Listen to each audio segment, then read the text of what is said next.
নলবাৰী, বজালী আৰু বৰপেটা জিলাৰ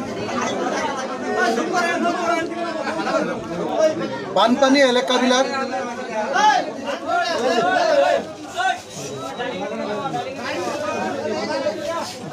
এলেকাবিলাক চাবৰ কাৰণে আপোনালোকৰ অঞ্চললৈ আহিছিলোঁ। যেহেতু মই শুনিছেগৈ জানো ইফালে, যেহেতু মই এতিয়া শিৱসাগৰৰ নাই শুনা ন,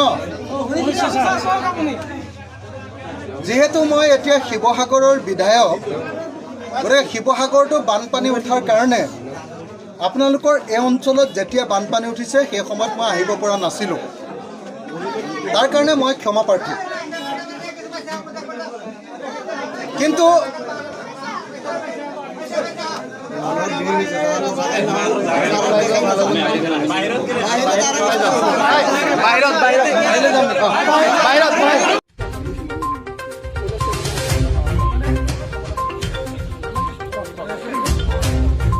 আৰু তাৰপাছত নলবাৰী জিলাৰ বৰভাগৰ যিমানবিলাক বানপীড়িত অঞ্চল আছিলে সেই অঞ্চলবিলাক আমি ভ্ৰমণ কৰিছিলোঁ, শিবিৰলৈ গৈছিলোঁ, তাৰ লগে লগে ৰাইজৰ লগত কথা বাৰ্তা পাতিছিলোঁ আৰু ৰাইজৰ দুখ দুৰ্দশাৰ সমভাগী হ'বৰ কাৰণে আমি যত্ন কৰিছিলোঁ।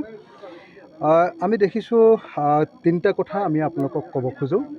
প্ৰথম কথা হ'ল যে 2020 চনৰ পাছত এই অঞ্চলটোত আকৌ এবাৰ এনেকুৱা ব্যাপক বানপানী হৈছে।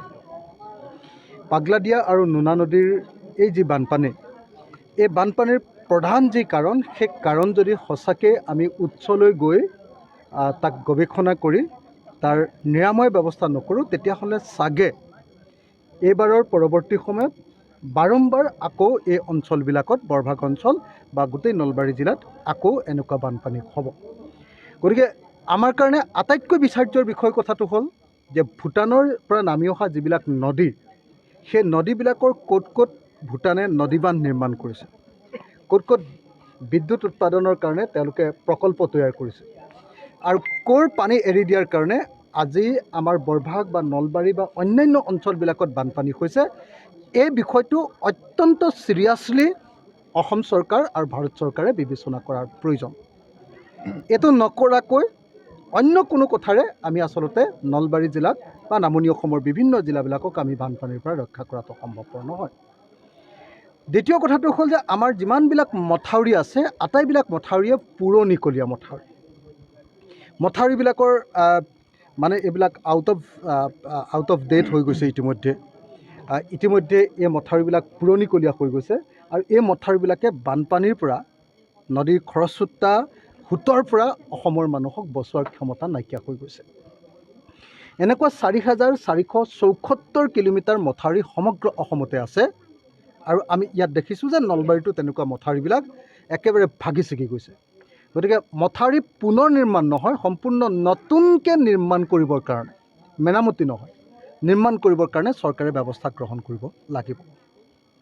তৃতীয় বস্তুটো হ'ল যে যিবিলাক মানুহৰ ঘৰ ভাগি গৈছে, ঘৰ দুৱাৰ বহু ঠাইত একেবাৰে উৰি গুচি গৈছে, ধ্বংস হৈ গৈছে, সেই উৰি যোৱা অঞ্চলবিলাকত এতিয়ালৈকে মণ্ডল বা এতিয়ালৈকে চৰকাৰৰ কোনো বিষয়া বা কৰ্মচাৰীয়ে আহি এতিয়ালৈকে ছাৰ্ভে কৰা নাই।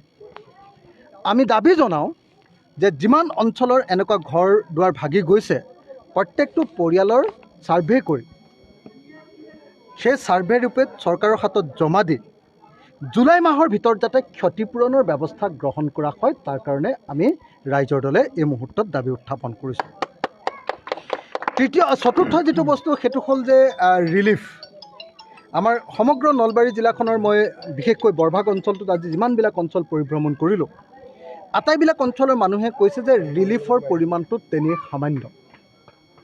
যি পৰিমাণৰ ৰিলিফ এজন মানুহক দিব লাগে, এটা দিনত এজন মানুহক ৰিলিফ দিব লাগে, ইয়াত 14 দিন মানুহ পানীত ডুবি আছে। 14 দিনৰ কাৰণে এটা পৰিয়ালৰ এজন ব্যক্তিয়ে এদিনত 600 গ্ৰামকৈ চাউল পাব লাগে, কিন্তু সেইমতে ইয়াতে ৰিলিফ পোৱা নাই। তাৰ উপৰিও আমি দেখিছোঁ যে কেৱল চাউল নহয়, দালিৰ ক্ষেত্ৰত তাতকৈ বেছিকৈ ইয়াতে অন্যায় কৰা হৈছে। মিঠাতেলৰ ক্ষেত্ৰত তাতকৈ বেছি কমকৈ দিয়া হৈছে। শিশু খাদ্য একেবাৰে দিয়া নাই। অসমৰ মুখ্যমন্ত্ৰীয়ে কৈ থকা আমি শুনিছোঁ যে চৰকাৰৰ হাতত ধনৰ কোনো অভাৱ নাই, অথচ আমি বানপীড়িত মানুহক ক'তো শিশু খাদ্য দিয়া দেখা নাই। আমি সকলোৱে জানো যে এটা গৰুৰ ক্ষেত্ৰত 5 কিলোগ্ৰামকৈ চাপৰ প্ৰত্যেক দিনাই দিব লাগে, কিন্তু আপোনালোকে প্ৰত্যেকটো পৰিয়ালক সুধি চাওক যে 5 কিলোগ্ৰাম বাদেই দিয়ক, 14 দিনৰ মূৰত এবাৰৰ কাৰণে মাত্ৰ 5 কেজি চাপৰ বা 7 কেজি চাপৰ দিয়া হৈছে। তাৰ বাহিৰে অন্য কোনো ক্ষেত্ৰতে পশু খাদ্য যোগান ধৰা হোৱা নাই, ছাগলীৰ খাদ্যই হওক বা গৰুৰ খাদ্যই হওক। গতিকে ৰিলিফ দিয়াৰ ক্ষেত্ৰতো চৰকাৰে অন্যায় কৰিছে। বিজেপি আৰু RSSৰ চৰকাৰে এই অন্যায় কৰাটো ভুল হৈছে। গতিকে আমি চৰকাৰৰ ওচৰত দাবী জনাইছোঁ যে উপযুক্ত পৰিমাণে ক্ষতিপূৰণ দিয়াৰ যেনেকৈ ব্যৱস্থা কৰিব লাগে, উপযুক্ত পৰিমাণে ৰিলিফ দিয়াৰো ব্যৱস্থা গ্ৰহণ কৰিব লাগে।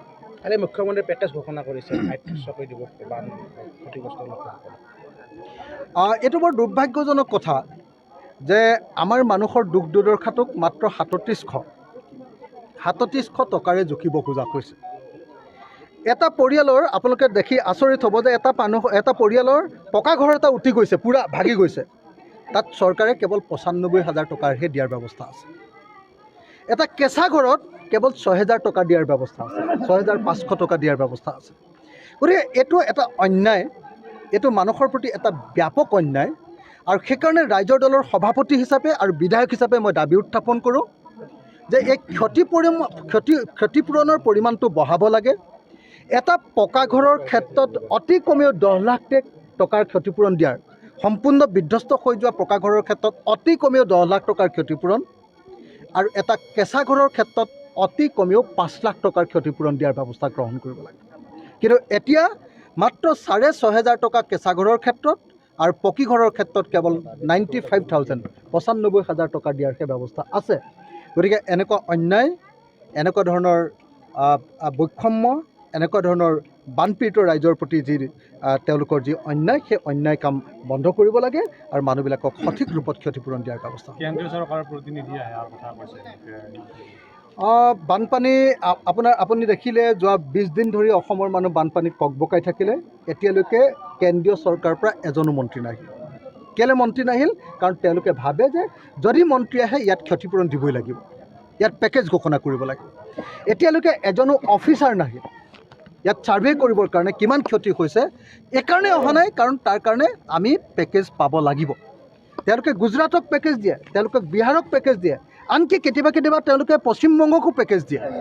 কিন্তু আমি দেখিবলৈ পাইছোঁ যে বিজেপি চৰকাৰৰ দিনত পেকেজ দিয়াৰ কথাটো বাদেই দিয়ক, 2014 চনৰ পৰা এতিয়ালৈকে মাত্ৰ এবাৰৰ কাৰণেহে NDRFৰ টকা দিয়া হৈছে, আৰু SDRFৰ টকাৰ ক্ষেত্ৰতো অন্য ৰাজ্যতকৈ বহুত কম। গতিকে কেন্দ্ৰীয় চৰকাৰে যে আমাক মাহিয়াৰ দৃষ্টিভংগীৰে চাইছে আৰু আমাৰ বানপানী সমস্যাৰ যে সমাধান কৰিবৰ কাৰণে কোনো ব্যৱস্থা গ্ৰহণ কৰা নাই। বানপানীৰ দায়িত্বটো আমাৰ, কিন্তু আমাৰ সম্পদৰ অধিকাৰবিলাক সকলোবিলাক কেন্দ্ৰীয় চৰকাৰ। আজি তেল, কয়লা, চূণশিল এই আটাইবিলাকৰ মালিক কেন্দ্ৰীয় চৰকাৰ, আৰু বানপানীৰ যেতিয়া ক্ষতি হৈছে তেতিয়াহ'লে তাৰ দায়িত্বটো আমাৰ। গতিকে এইটো এটা অন্যায়, আৰু এই অন্যায়ৰ আমি প্ৰত্যেকেই বিৰোধিতা কৰিব লাগিব। আৰু অসমৰ বানপানী সমস্যাক যেতিয়ালৈকে ৰাষ্ট্ৰীয় সমস্যা হিচাপে ঘোষণা কৰি প্ৰায়ৰিটি ৱাইজ ইয়াৰ সমাধান কৰিবৰ কাৰণে ব্যৱস্থা নকৰিব, তেতিয়ালৈকে ৰাইজৰ দলে ইয়াৰ বিৰুদ্ধে প্ৰতিবাদ কৰিব। আমি যদি সঁচাকৈ কেন্দ্ৰীয় চৰকাৰৰ প্ৰতিনিধি আহে, ৰাইজৰ দলৰ তৰফৰ পৰা আমি তেওঁলোকক সাক্ষাৎ কৰিম আৰু এইবিলাক দাবী উত্থাপন কৰিম। বৰভাগৰ ক্ষেত্ৰত আমি দেখিছোঁ যে দুহুতিমুখৰ যিখন স্লুইচ গেটৰ কাৰণে 12 কোটি 12 লাখ টকাৰ এটা চেংচন হৈছিলে, কিন্তু দুৰ্ভাগ্যজনকভাৱে এতিয়ালৈকে সেই প্ৰকল্পটো দুহুতিমুখৰ সেই প্ৰকল্পটো সম্পূৰ্ণ নকৰিলে।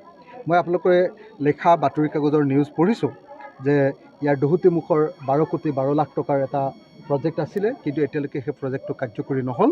গতিকে মই বৰভাগত উপস্থিত হৈ দুহুতিমুখৰ কাৰণে যি স্লুইচ গেটৰ কাৰণে 12 কোটি 12 লাখ টকাৰ যিটো প্ৰজেক্ট, সেই প্ৰজেক্টটো সম্পূৰ্ণ কৰিবৰ কাৰণে চৰকাৰৰ ওচৰত দাবী জনাইছোঁ।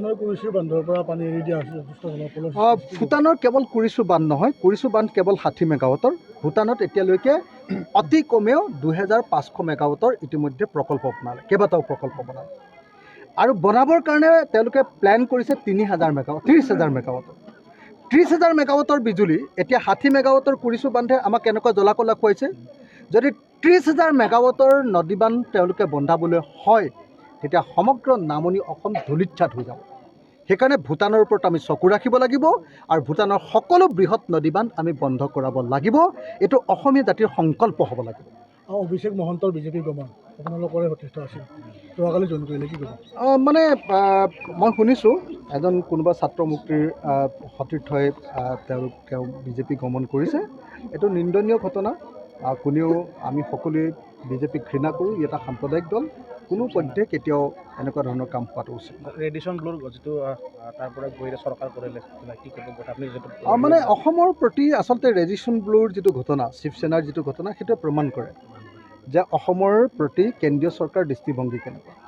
অসমত আপুনি নিজে দেখিছে যে সেই গোটেই সময়খিনি আমি বানপানীত ডুবি থাকিলোঁ। সেই বানপানীত ডুবি থকা সময়খিনিত কেন্দ্ৰীয় চৰকাৰে আমাক খবৰ ল'বৰ কাৰণে কাৰো সময় নহ'ল। কিন্তু কেন্দ্ৰীয় চৰকাৰৰ উদ্যোগত ইয়াত শিৱসেনাৰ মানুহবিলাকক আমি ইয়াতে ৰেডিশ্যন ব্লুত ৰাখি দিলোঁ। আৰু আটাইতকৈ দুৰ্ভাগ্যজনক কথাটো অসমৰ মানুহে নাজানে, সেইটো হ'ল যে ৰেডিশ্যন ব্লুত যিবিলাক শিৱসেনাৰ বিধায়ক আছিলে সেইবিলাকৰ কেম্প ইনচাৰ্জজন আছিলে আমাৰ water resource minister Piyush Hazarika. যি সময়ত সমগ্ৰ অসমৰ মানুহ পানীত ডুবি আছিলে, যি সময়ত অসমৰ 28টা মথাউৰি ভাগি গৈছিলে, যি সময়ত অসমৰ জলসম্পদ মন্ত্ৰীজন মানুহৰ লগত থাকিব লাগিছিলে, সেই সময়ত তেওঁ গুৱাহাটীত থাকি ৰেডিশ্যন ব্লুত শিৱসেনাৰ এই বিদ্ৰোহী বিধায়কবিলাকৰ কেম্প ইনচাৰ্জ হিচাপে দায়িত্ব পালন কৰি আছিলে। ইয়াতকৈ আৰু বিজেপি চৰকাৰৰ অসমৰ মানুহৰ প্ৰতি দায়বদ্ধতাৰ কথাটো চাগে কাকো ক'ব নালাগে।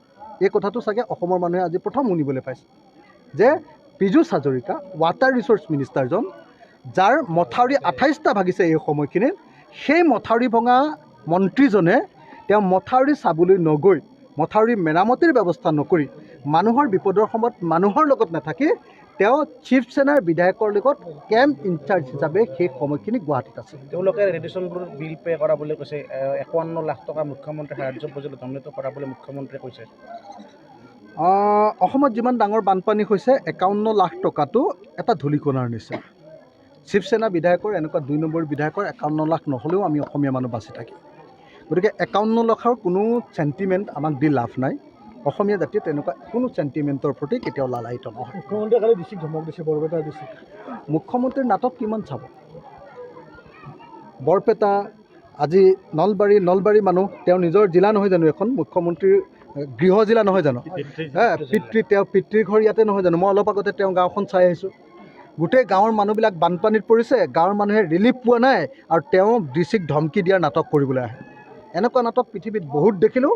এনেকুৱা 2 নম্বৰী নাটক চাবলৈ আৰু মন নাই।